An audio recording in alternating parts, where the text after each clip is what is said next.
aktor at ang bayani, ang buhay at legasiya ni Eddie Del Mar. Sa mayamang kasaysayan ng pelikulang Pilipino may mga pangalang hindi lamang sumikat, kundi naging sagisag ng isang partikular na panahon at uri ng sining. Isa sa mga natatanging pangalang ito ay si Eddie Del Mar, isang aktor na ang mukha at pagganap ay naging halos kasing kahulugan ng mga pambansang bayani, lalo na ni Dr. Jose Rizal. Ang kanyang karera ay isang paglalakbay mula sa isang naudlot na pangarap sa medisina patungo sa maningning na entablado ng pelikula, kung saan iniukit niya ang isang pamanang patuloy na iginagalang at kinikilala. Mga unang taon at ang landas na tinahak. Isinilang si Eduardo Magat noong ika-12 ng Oktubre 1900 at 19 sa Silangan, Candaba, Pampanga. Ang kanyang mga magulang ay sina Albino Magat at Benigna Sangalang. Sa kanyang kabataan, ang landas na kanyang tinatahak ay malayo sa kinang ng showbiz. Taglay ang talino at dedikasyon sa pag-aaral. Matagumpay niyang natapos ang kursong Associate in Arts sa isang kolehiyo. Dala ng pangarap na maging isang manggagamot. Ipinagpatuloy niya ang kanyang pag-aaral at pumasok sa prestihiyosong kurso ng medisina sa Universidad ng Santo Tomas. Subalit, ang takbo ng kasaysayan ay may ibang planong nakalaan para sa kanya at sa kanyang henerasyon. Ang pagsiklab ng ikalawang digmaang pandaigdig ay bigla ang pumutol sa kanyang mga pangarap sa akademya. Tulad ng maraming kabataang Pilipino noong panahong iyon, ang tawag ng tungkulin ay naging mas matimbang. Isamamali ang kanyang pag-aaral ay pansamantalang naisantabi nang siya ay sumali sa ROTC, Reserve Officers Training Corps Contingent. Hindi naglaon, siya ay ipinadala sa Bataan, isa sa mga pinakamahalaga at pinakamadugong teatro ng digmaan sa Pasipiko. Ang karanasang ito, bagamat malagim, ay walang dudang humubog sa kanyang karakter at nagbigay sa kanya ng malalim na pag-unawa sa sakripisyo at pagmamahal sa bayan, mga temang paulit-ulit nalilitaw sa kanyang magiging karera sa pag-arte. Di inaasahang pagbukas ng pinto sa pelikula. Matapos ang digmaan, habang unti-unting bumabangon ang bansa mula sa pagkawasak, isang bagong pinto ang nagbukas para kay Eddie. Sa isang pagtitipon, napansin siya ni Ginang Dolores de Vera, isa sa mga haligi ng produksyon ng pelikula noong panahong iyon. Nabighani sa kanyang tindig at potensyal, inalok siya nito ng isang screen test. Ang pagkakataong ito ay hindi niya pinalampas. Sa ilalim ng direksyon ng isa sa mga pinakadakilang alagad ng sining sa pelikula, si Gerardo de Leon, sumabak ang binatang si Eddie sa kanyang screen test. Ang kanyang natural na karisma at kakayahan sa harap ng kamera ay agad na kinakitaan ng potensyal. Matagumpay niyang naipasa ang pagsubok at ito ang naging simula ng kanyang mahaba at makabuluhang karera. Noong 1947, formal siyang ipinakilala sa publiko sa pelikulang Kapilya sa May Daang Bakal. Bagamat hindi siya ang pangunahing bida, nakasama niya ang mga dambuhalang bituin ng panahong iyon na sina Oscar Moreno at Tita Duran. Ang kanyang pagganap kahit sa isang panimulang papel ay nagpamalas ng sapat na talento upang mapansin ng mga producer. Dahil dito, hindi na siya muling nawalan ng proyekto. Sa parehong taon, muli siyang binigyan ng pelikula na nagpatunay na ang industriya ay handang mamuhunan sa kanyang umuusbong na talento.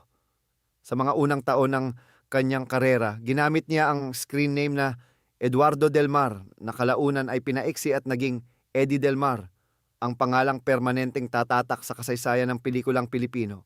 Pagsikat at paghubog ng isang bituin, ang mga huling taon ng dekada 40 at ang pagsisimula ng dekada 50 ay naging napakaabala para kay Eddie Del Mar. Sunod-sunod ang mga proyektong ipinagkatiwala sa kanya na nagpakita ng kanyang kakayahang gumanap sa iba't ibang genre, mula sa drama hanggang sa aksyon. Kabilang sa kanyang mga naunang pelikula ang Lumang Simbahan, Ulilang Kalapati, Damit Pangkasal, at Kaputol ng Isang Awit noong 1900 at 49. Sinundan nito ng mga pelikulang Pedro, Pablo, Juan at Jose at Humentado noong 1950. Siyudad sa Ilalim ng Lupa at Dinukot noong 1951, Awa ng Birhen sa Baklaran, Malolos at Rubidora noong 1952, Sa Kamay ng Tadhana noong 1953, Multo sa Paaralan, May Gintong Puso at Lourdes noong 1954 at Bandilang Pula at Magica Blanca noong 1955. Sa daan-daang pelikulang kanyang ginawa, isang partikular na pagganap ang naging malaking pagbabago sa direksyon ng kanyang karera. Noong 1951, napili siyang gumanap bilang si Crisostomo Ibarra sa pelikulang Sisa. Dito unang napansin ng mga kritiko at ng publiko ang kanyang kakaibang husay sa pagbibigay buhay sa mga karakter na may malalim na ugat sa kasaysayan at panitikan ng Pilipinas. Ang kanyang pagganap ay hindi lamang nagpakita ng kanyang galing sa pag-arte, kundi nagbigay din ng dignidad at bigat sa isang ikonikong karakter. Dahil sa kanyang mahusay na interpretasyon, nakatanggap siya ng kanyang unang acting nomination. Ang tagumpay ng Sisa ay nagbukas ng pinto para kay Eddie Del Mar sa mga papel na may pambansa at historical na kahalagahan. Tila natagpuan niya ang kanyang natatanging lugar sa industriya. Ang pagiging aktor na may kakayahang isabuhay ang mga bayani at mahahalagang tauhan sa kasaysayan ng Pilipinas. Noong 1955, muli siyang umani ng papuri para sa kanyang pagganap sa pelikulang Bandilang Pula. Sa pagkakataong ito, siya ay nominado sa kauna-unahang pagkakataon bilang Best Actor sa FAMAS, Filipino Academy of Movie Arts and Sciences Awards, ang pinaka-prestihiyosong parangal sa pelikula noong panahong iyon. Bagamat hindi niya naiuwi ang tropeyo, ang nominasyon ay isang malinaw na patunay ng kanyang katayuan bilang isa sa mga pangunahing aktor sa industriya. Ang kanyang popularidad ay biglang pumailan lang at ang kanyang pangalan ay napabilang na sa hanay ng mga pinakamalalaking bituin. Ang pagganap na nagmarka ang pagsasabuhay kay Jose Rizal. Kung may isang papel na permanenteng nag-ugnay sa pangalan ni Eddie Del Mar sa kamalayan ng mga Pilipino, ito ay ang kanyang pagganap bilang si Dr. Jose Rizal. Noong 1956, ginampanan niya ang papel ng pambansang bayani sa pelikulang Ang Buhay at Pag-ibig ni Dr. Jose Rizal. Ang pelikulang ito ang nagbigay sa kanya ng lubos na tagumpay at pagkilala na habang buhay na bumago sa kanyang karera. Sa pelikulang ito, ipinamalas ni Eddie Del Mar ang isang pag-arte na puno ng talino, lalim at dignidad. Hindi lamang niya isinaulo ang mga linya, isinapuso niya ang diwa, mga prinsipyo, at ang pagiging tao ng bayani. Ang kanyang pagganap ay naging sukatan para sa sinumang aktor na gaganap sa parehong papel sa hinaharap. Ang kanyang pagsisikap ay kinilala ng igawad sa kanya ang pinakamataas na parangal, ang FAMAS Award para sa Best Actor noong 1956. Ito ang rurok ng kanyang karera, isang tagumpay na nagpatibay sa kanyang legasya. Ang kanyang koneksyon kay Rizal ay hindi nagtapos doon. Makalipas ang ilang taon, noong 1961, muli siyang lumabas sa isang pelikulang may kaugnayan sa bayani. Ito ay ang engranding adaptasyon ng nobelang Noli Me Tangere, kung saan muli niyang ginampanan ang karakter ni Crisostomo Ibarra. Sa pelikulang ito, nakatambal niya ang dating Miss Philippines na si Edita Vital, na gumanap bilang si Maria Clara. Nakasama rin nila ang isa pang tanyag na aktor, si Leopoldo Salcedo, na gumanap naman bilang si Elias.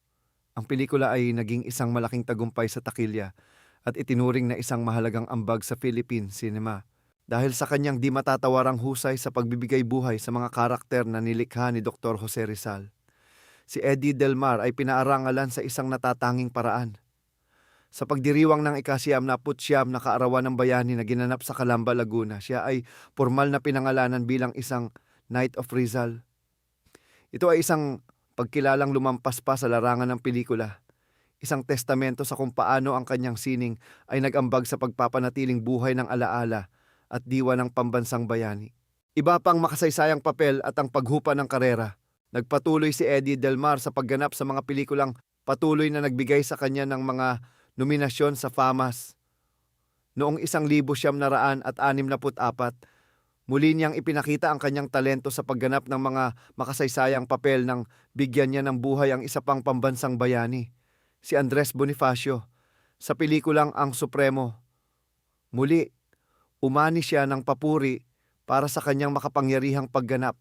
Matapos ang sunod-sunod na tagumpay at pagkilala, unti-unting nabawasan ang paglabas ni Eddie Del Mar sa limelight. pinili niyang mag-focus sa kanyang personal na buhay sa labas ng showbiz. Isang desisyon na nagpapakita ng kanyang pagpapahalaga sa pamilya. Bagamat hindi na siya kasing aktibo tulad ng dati, ang kanyang impluwensya at legasya ay nanatiling matatag. Noong 1986, muli siyang nakita sa pelikulang Tinik sa Dibdib. Ito na ang naging huli niyang paglabas sa publiko, isang huling sulyap sa aktor na minahal ng maraming henerasyon. Personal na buhay, pagpanaw at pamana. Sa likod ng kamera, si Eddie Del Mar ay isang mapagmahal na asawa at ama. Ang kanyang naging kabiyak ay si Milagros Amante. At ang kanilang pagsasama ay biniyayaan ng 9 na anak. Ang pagiging pribado ng kanyang pamilya ay isang bagay na kanyang pinahalagahan. Malayo sa karaniwang intriga ng mundo ng showbiz, isa sa kanyang mga anak, si Luis Magat, ay sumunod sa kanyang mga yapak at pumasok din sa mundo ng pelikula.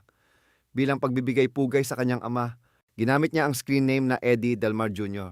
Noong 8 ng Nobyembre, 1986, sa edad na 67, pumanaw si Eddie Del Mar dahil sa sakit na lung cancer.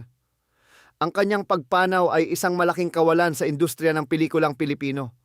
Bagamat nawala ang kanyang pisikal na presensya, nag-iwan naman siya ng isang di mabuburang marka sa mundo ng showbiz, na patuloy na nagsisilbing inspirasyon sa marami hanggang sa kasalukuyan. Ang kanyang mga ambag ay hindi kailanman nalimutan. Kinilala at pinarangalan siya para sa kanyang mga natatanging pagganap, lalo na sa pagbibigay buhay sa karakter ni Dr. Jose Rizal. Maging sa kanyang pagpanaw, binigyang halaga ang kanyang kontribusyon. Sa kanyang sentenaryong anibersaryo ng kapanganakan, Centennial Birth Anniversary, binigyan siya ng isang tribute sa Cultural Center of the Philippines, CCP. Isang pagkilala sa kanyang pangmatagalang epekto sa sining at kultura ng bansa. Si Eddie Del Mar ay higit pa sa isang artista. Siya ay isang institusyon. Isa siya sa mga pinakahinangaan at nirespetong aktor ng kanyang panahon na habang buhay na magiging bahagi ng ginintuang kasaysayan ng industriya ng pelikula sa Pilipinas. Sa pamamagitan ng kanyang sining, hindi lamang niya binigyan ng aliw ang mga manonood, kundi binigyan din niya ng mukha, tinig at damdamin ang mga bayaning dati ay nababasa lamang sa mga aklat. Ang kanyang legasya ay mananatiling buhay. Isang paalala na ang tunay na sining ay may kapangyarihang bumuhay ng kasaysayan at magbigay inspirasyon sa mga susunod na salinlahi.